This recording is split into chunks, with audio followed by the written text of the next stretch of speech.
ایک 17 سالہ لڑکے کی پھولی ہوئی لاش بارش کے پانی سے بھرے ایک گندے نالے میں تیر رہی ہے۔ ماتھے کے بالکل درمیان ایک سوراخ جہاں سے موت اندر داخل ہوئی۔ یہ کسی منظم گینگ کی واردات نہیں تھی، بلکہ ایک ایسے اندھے وہم کی شروعات تھی جس نے خون کی ندیاں بہا دیں۔ جلال خان، شبیر اور شوبان، 3 نام اور ایک ہی پیشہ، موت بانٹنا۔ وہ کرائے کے سفاک قاتل تھے، لیکن وقت بدلا۔ جلال خان نے جرائم کی دنیا کو خیر آباد کہا اور ارب پتی بلڈر بن کر امیروں کے ایک علاقے میں منتقل ہو گیا، جبکہ شبیر اور شوبان وہیں رہ گئے، اسی غلاظت اور اندھیرے میں۔ سب کچھ پرسکون تھا، یہاں تک کہ 4 سال بعد جلال کا فون بجا۔ آواز میں ایک عجیب سی وحشت تھی۔ افضال غائب ہے، کل رات سے۔ افضال، جلال کا اکلوتا بیٹا، اسے جلال کے ایک پرانے اور ویران گھر سے اغوا کیا گیا تھا، وہ گھر جو جلال کی خونی یادوں کا مرکز تھا۔ موقع واردات کسی منظم کارروائی کا منظر پیش کر رہا تھا۔ ٹوٹا فرنیچر اور افضال کے 2 خوفزدہ دوست حامد اور سہیل۔ ان کا بیان تھا، 4 نقاب پوش آئے، ہمیں مارا اور افضال کو اٹھا کر لے گئے۔ اور پھر چند گھنٹوں بعد ہی نالے سے افضال کی لاش مل گئی۔ کوئی تاوان نہیں، کوئی دھمکی نہیں، صرف ایک گولی سیدھی ماتھے پر۔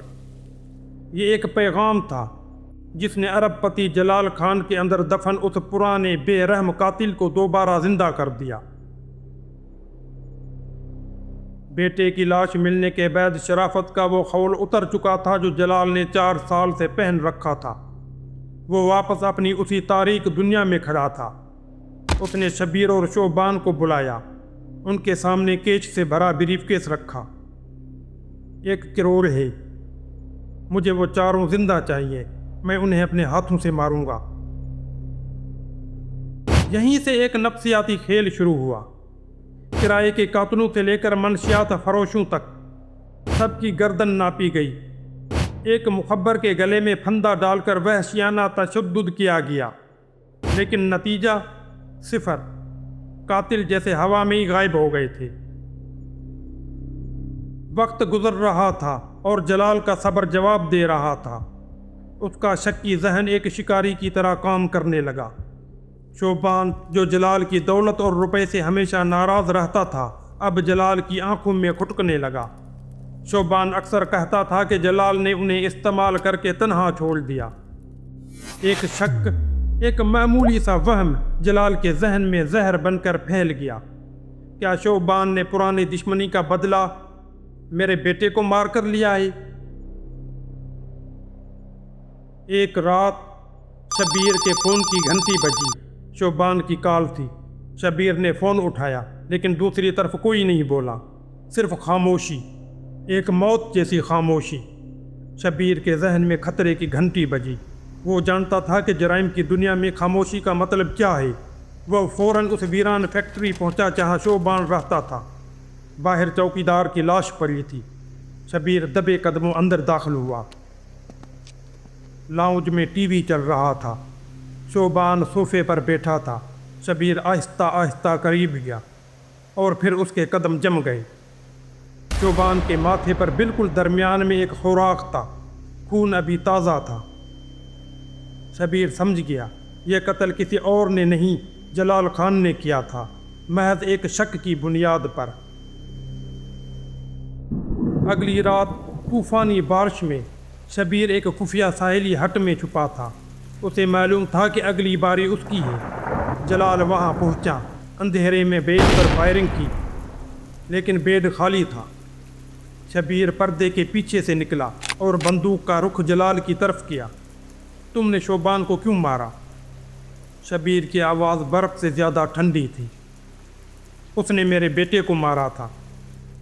نہیں جلال، شبیر نے گہری سانس لی، تمہارے بیٹے کا کوئی قاتل نہیں ہے، وہ اپنا قاتل خود تھا۔ شبیر نے وہ سچ اگلا جس کی کھوج اس نے خود لگائی تھی۔ اس رات افضال اور اس کے دوست اسی پرانے گھر میں شراب پی رہے تھے۔ نشے میں دھت حامد کو افضال نے وہ پستول دکھائے جو جلال نے چھپا رکھے تھے۔ نادانی میں حامد پستول لہرانے لگا۔ افضال نے اسے روکنے کے لیے ہاتھ پکڑا اور اچانک گولی چل گئی، سیدھی افضال کے ماتھے پر۔ یہ کوئی سوچی سمجھی واردات نہیں تھی۔ لڑکوں نے خوف کے مارے لاش نالے میں پھینکی اور اغوا کی جھوٹی کہانی گھڑ لی۔ جلال کا چہرہ سفید پڑ گیا۔ اس کی جلد بازی، غرور اور شک نے اس سے اس کا آخری بے گناہ دوست بھی چھین لیا تھا۔